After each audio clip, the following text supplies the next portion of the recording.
Kalau nggak bisa, ya nggak usah, jangan dipaksain.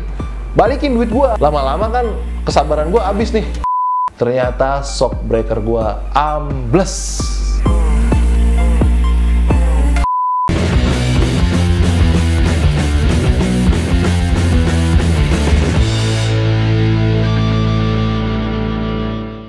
Balik lagi di Sokin bareng gua, Chris. Oke, di video kali ini gue lagi nggak nge-review motor dulu, karena di video ini atau di episode ini gue pengen upgradean motor gue atau si Miyabi. Di video upgradean si Miyabi sebelumnya, gue udah sampaikan ke kalian kalau gue pengen ganti ring depan sama ganti beberapa part lainnya, termasuk tangki. Dan di video sebelumnya gue juga bilang kalau gue lagi pesen velg sepaket ya, dari velg, tromol sama jari-jari, dan juga gue lagi pesen tangki custom. Nah, barangnya udah nyampe beberapa hari yang lalu ya. Dan udah gue pasang juga sebenarnya. Tapi di video ini gue mau bahas bagaimana prosesnya dari barang itu sampai, terus ya gue pasang, gue bongkar sendiri, terus gue pasang. Dan ada menemukan beberapa kendala ya. Jadi selama seminggu ke belakang ini, hampir seminggu lebih ya, gua sangat disibukkan dengan ngurusin si Miyabi, motor gue ini. Aduh, padahal niatnya cuma mau ganti ring depan sama ganti tangki doang sebenarnya. Tapi ternyata menemukan beberapa kendala gitu. Motor ini kan dibangun nyicil ya, maksudnya pelan-pelan upgrade partnya atau ganti konsepnya, ganti partnya gitu ya, bukan ganti konsep sih, lebih ganti part lah. Pelan-pelan satu-satu, ada rezeki baru bisa beli iniannya, baru bisa beli ituannya, pelan-pelan gitu. Jadi nggak sesimpel kayak kita langsung ngebangun langsung jadi gitu ya. Kayaknya lebih enak terima beres ya. Sayang sih ininya. Jadi ya kalau nyicil-nyicil kayak gini mah agak repot ya. Repotnya di waktu dan tenaga juga, makan tenaga, terus pikiran ya pasti, stres juga. Velgnya udah sampai, terus tangkinya juga udah sampai, udah dikirim juga, udah kemarin udah setting, dan gue menemukan beberapa kendala, terutama di tangki ya.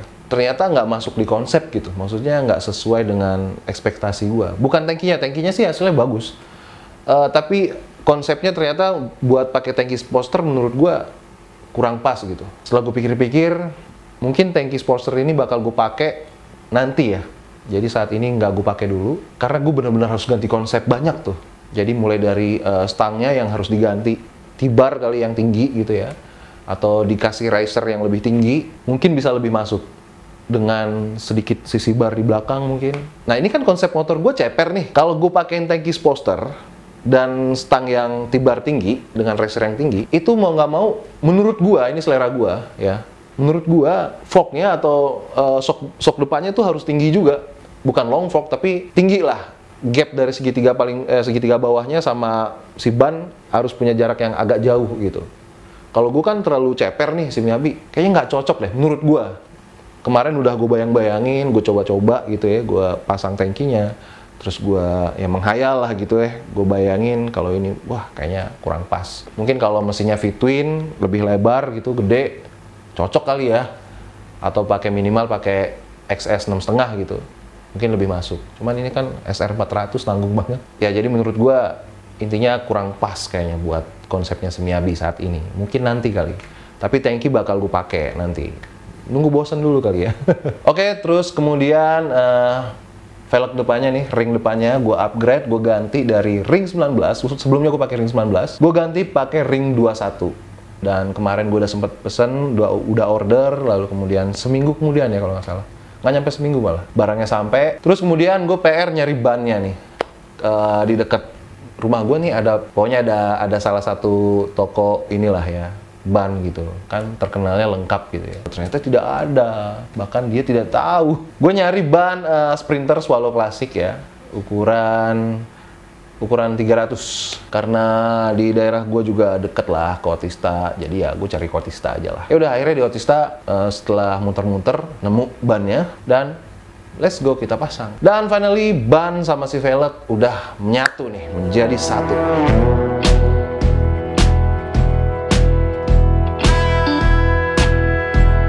Jadi gue udah sempet pakai riding juga ya, sekali buat ngetes ring 21-nya tuh butuhnya seberapa gitu, maksudnya pendeknya seberapa. Karena gini, sebelumnya kan gue pakai ring 19. Nah, sebenarnya settingannya udah pas tuh. Tingkat keceperannya atau kerendahannya itu udah pas. Ketika kita ganti ke ring 21, jadi kan lebih lebar ya, lebih lebar, lebih gede. Pasti akan sedikit ngangkat kan. Dari 19 ke 21 itu kan lumayan jauh tuh gapnya. Kira-kira berapa senti ya kemarin gue hitung? Sekitar 4 senti sampai 5 senti bedanya. Jadi kayak pakai long fork tuh motor gue. Jadi agak ke atas gitu ya. Ya mau nggak mau depannya harus gue turunin nih shocknya. Nah, jadi ada dua pilihan buat nurunin shock. Maksudnya buat nyeperin di depannya, buat mendekin gitu ya. Potong per atau mau potong as shocknya. Nah, tadinya agak dilema tuh gua. Dan finally gue pilih untuk potong as shock. Tapi sebelum gue potong asnya, gue mau coba dulu seberapa pendek kah nih gue butuh gitu buat dipendekinnya gitu. Jadi si shocknya gue losin dulu ke atas, gue cari dulu ukurannya seberapa, terus gue coba buat pakai riding sekali. Dan menurut gue udah cukup pas gitu, dan tinggal potong aja nih asoknya. Kenapa gue pilih buat motong asok daripada motong per? Karena kalau motong per itu nanti kayak bunyi cetak-cetak gitu nggak sih? Terus jadi kayak mati aja gitu, jadi nggak fungsional soknya gitu. Gue pengen tetap kelihatan ceper, tapi gue juga pengen soknya tetap bisa fungsional, bisa main. Mumpung motornya lagi gue bongkar di rumah, sekalian nih gue pengen yang ngekrum sedikit lah. Bagian footstepnya sekalian dibongkar aja, mumpung motor lagi dibongkar. Ya udah, gue copot-copotin dah tuh footstepnya, dan gue bawa ke salah satu bengkel krom langganan di daerah Jakarta Utara ya, Pademangan. Pademangan tuh masih masuk utara apa pusat ya? Di daerah Pademangan lah pokoknya ya, dekat-dekat Ancol. Nama bengkelnya adalah Nagamas. Ini bengkel krom langganan gue. Hasilnya wadidaw. Karena gue pikir masih ada sisa rezeki lah gitu, maksudnya masih ada kembalian dari beli velg sama si tangki sama si ban. Gue pakai ngekrom aja nih. Ya udahlah, dikit aja. Harusnya sih sekalian semuanya tuh di krom ya, termasuk kalau mesin sih rencananya pengen gue poles sama ini dudukan mounting si mesinnya, dudukan mesin.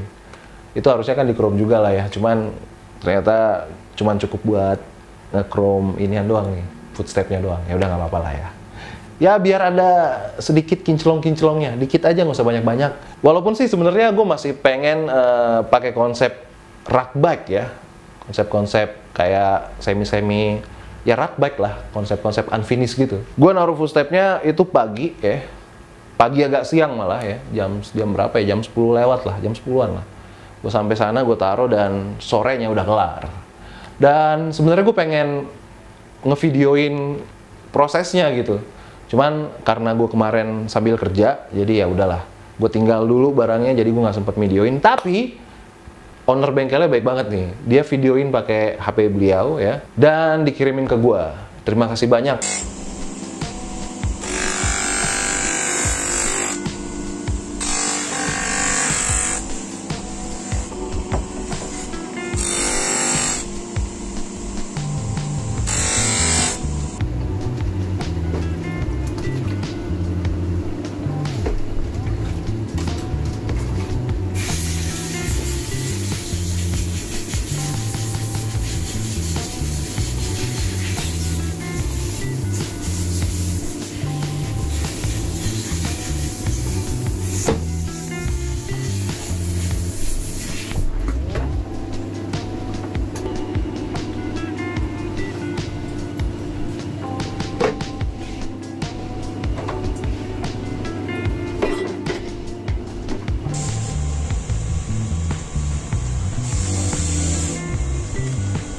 Itu barusan sedikit proses dari ngekrum ya, krumnya krum celup. Dan setelah krum-krumannya jadi, wah gue puas banget, hasilnya oke banget. Dan seperti biasa lah, tidak mengecewakan hasilnya. Mantap! Mantap, bengkel Nagamas Krum. Ini bengkel krum rekomen lah buat kalian. Kalian bisa jajalin ke situ. Finally, krum-kruman beres, dan besokannya gue langsung pasang. Sebenarnya sih nggak ada kendala yang kayak gimana-gimana ya. Tapi cuman beberapa lubang atau drat baut ya. Dratnya tuh agak ini ya, malah jadi susah gitu masuk bautnya. Mungkin dia memuai atau seperti apa, gue kurang tahu juga. Mungkin aja nih, maaf kalau salah. Bisa diralat mungkin di komen. Oke, finally gue pasang, dan wow, motor gue jadi kelihatan agak kinclong gitu ya. Meskipun kinclongnya cuma di kaki doang. Nih, maksudnya di footstep doang.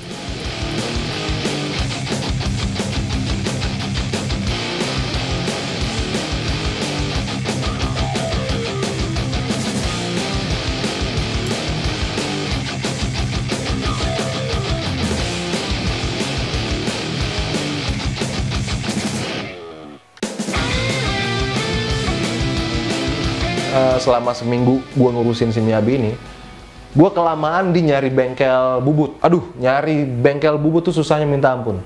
Sebenarnya sih banyak bengkel bubut ya, cuman nggak semuanya nerima kayak motong sok kayak punya gue nih. Dengan alasan beberapa bengkel yang gue datengin ini, ada 4-5 bengkel yang nolak gue. Alasannya adalah alatnya nggak ada gitu, jadi nggak sesuai gitu, nggak bisa lah pokoknya buat motong asok gue. Udah capek-capek gue bongkar, terus ditolak sana sini, aduh. Tapi gue nggak menyerah, sampai akhirnya gue dikasih referensi sama salah satu bengkel terakhir yang nolak gue. Gue sampai ngomong gini, Mas, ini saya udah kemana-mana loh. Ada referensi nggak? Maksudnya ada bengkel yang kira-kira bisa buat motong sok nggak? Akhirnya gue direkomendasikan ke sebuah bengkel di daerah dekat rumah gue. Ini gue udah jauh-jauh nyari ya. Udah kesana sini, ternyata bengkel bubut ini emang sih informasinya kurang gue. Itu bengkelnya nggak jauh dari daerah gue. Dan finally, bengkel ini yang bisa nerima gitu buat motong asok ini. Waktu itu sekitar jam setengah 3, jam 3 lah, setengah 3 sore lah ya. Dari pagi tuh gue nyari-nyari bengkel bubut, baru ketemunya sore. Dan gue lega, tapi sayangnya kelegaan gue cuma sebentar. Dan ternyata nggak bisa dikerjain hari itu. Gue harus nunggu hari Senin atau hari Selasa. Sedangkan gue pengennya tuh hari Minggu tuh udah beres gitu. Cuman pada saat itu gue ditawarin sama si orang bengkel bubut ini, ownernya ya, langsung ownernya.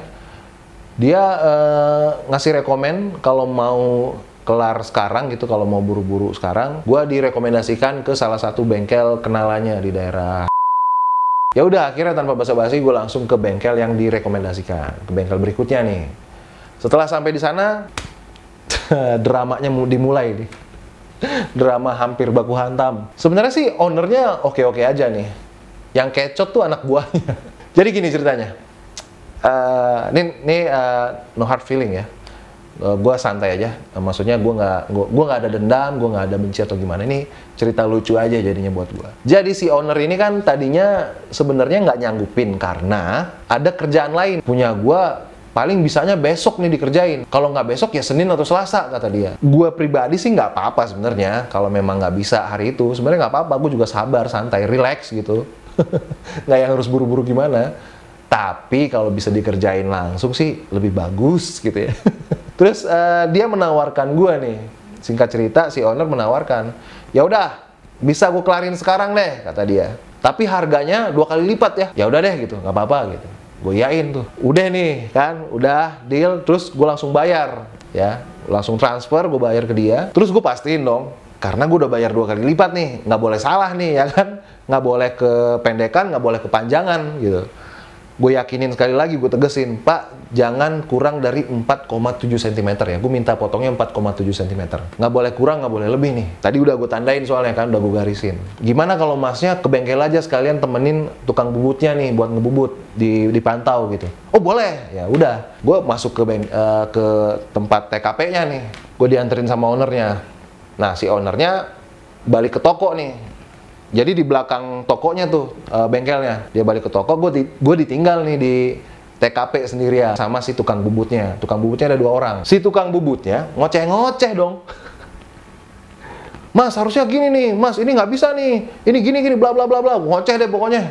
Intinya tuh kesannya kayak gue yang salah. Lama-lama kan kesabaran gue habis nih, kok marahnya ke saya gitu. Ya gimana ya, maksudnya gue juga capek gitu cuy. Gue juga dari pagi berkelana mencari kitab suci, mencari tukang bubut gitu ya. Kenapa ngoceh-ngoceh ke gue? Kalau nggak bisa, ya nggak usah, jangan dipaksain. Balikin duit gue gitu. Ya udahlah ya pokoknya. Waktu itu gue mencoba untuk meredam emosi gue juga. Akhirnya gue cabut dari TKP ke toko, maksudnya nyari si ownernya. Gue omelin bosnya, ini gimana sih karyawan lu gitu. Masuknya profesionalisme kerja. Ya nggak sih? Lu mau capek kek, mau gimana kek, tapi kalau misalkan lu menyanggupi menerima orderan gua atau kerjaan dari gua, sedangkan gue bayar 2 kali lipat dari harga seharusnya, ya lu harus profesionalisme gitu kan. Itu dari sudut pandang gua ya, sebagai customer gitu jatuhnya. Kalau memang tidak menyanggupi, ya jangan disanggupin gitu, jangan diterima gitu. Ya begitulah ya. Pokoknya hari itu jadi kecot gitu. Seenggaknya jadi cerita lah buat gua sama motor gua nih, si Miyabi. Terus ya udahlah, gua balik, gua ambil shocknya, gua minta duit gua balik. Gua nggak mau kesana lagi lah pokoknya, nggak rekomen lah buat gua. Gua memutuskan balik ke bengkel yang sebelumnya. Akhirnya selesai juga urusan bubut membubut ya. Shocknya udah dipotong. Dan sebenarnya sih gue masukinnya hari Senin ya. Gue baru ambil lagi besokannya tuh hari Selasa. Selasa pagi gue ambil, terus ya gue pasang.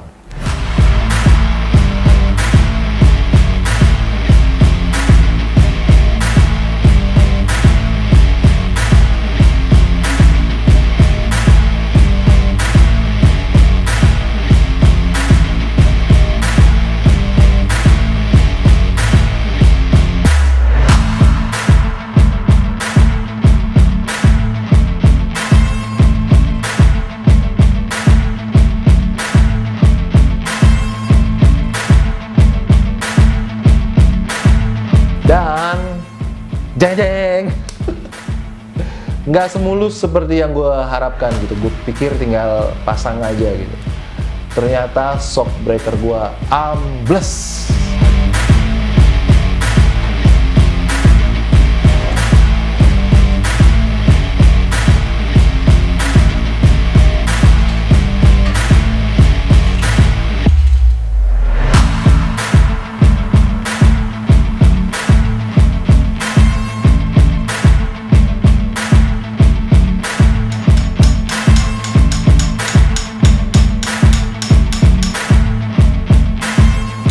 Selain ambles, banyak baret-baret. Mana pada baret-baret lagi shock gua, ada bekas selotip. Ada-ada aja. Tapi memang salah gua sih, harusnya tuh tabungnya harusnya dicopot dulu. Sedangkan gua nggak kepikiran hari itu karena banyak hal lain yang harus gua kerjakan juga. Nggak cuma ngurusin motor doang gitu ya. Ya udahlah ya, tapi nggak apa-apa lah. Gue pikir tuh tinggal pakai aja, tinggal pasang, terus pakai, dan udah selesai urusan. Gue pikir udah beres nih, ternyata masih ada PR, cuy. Ya udah, hari itu juga gue bawa ke bengkel terdekat. Gue akalin biar bisa jalan. Ini kan bannya mepet banget nih sama si segitiga. Rodanya mepet banget. Jadi biar bisa ngangkat dikit, shocknya gue turunin lagi gitu ya. Maksudnya asnya gue dorong ke bawah. Biar sampai di bengkel aja. Gue bawa, gue paksain pelan-pelan sampai di bengkel. Dan akhirnya sampai di bengkel cukup membantu ya, meskipun belum beres sebenarnya sekarang. Jadi waktu itu cuma ditambahin oli doang ya, oli shock ya, ditambahin oli shock. Dan selama seminggu lebih ini itu banyak drama, terus membuang banyak waktu dan tenaga dan biaya juga. Ada-ada aja nih, gue juga BM pengen ganti knalpot coba. Cuman gara-gara apa ya, gue dulu pernah ngelihat salah satu motor di Pinterest lah gitu ya. Chopper dengan knalpot yang pendek gitu. Knalpot pendek, dan di Indonesia gue sempet lihat motor hasil bikinannya dari Hakim Custom ya, yang daerah Palembang. Itu kalau nggak salah basicnya XS 6,5 ya. Kayak gini nih fotonya. Dan tiba-tiba kepikiran pengen bikin knalpot yang sama. Ya udah, gue coba dulu nih di knalpot lamanya si Miyabi. Gue potong separuh, bikin modelannya mirip-mirip kayak yang foto tadi.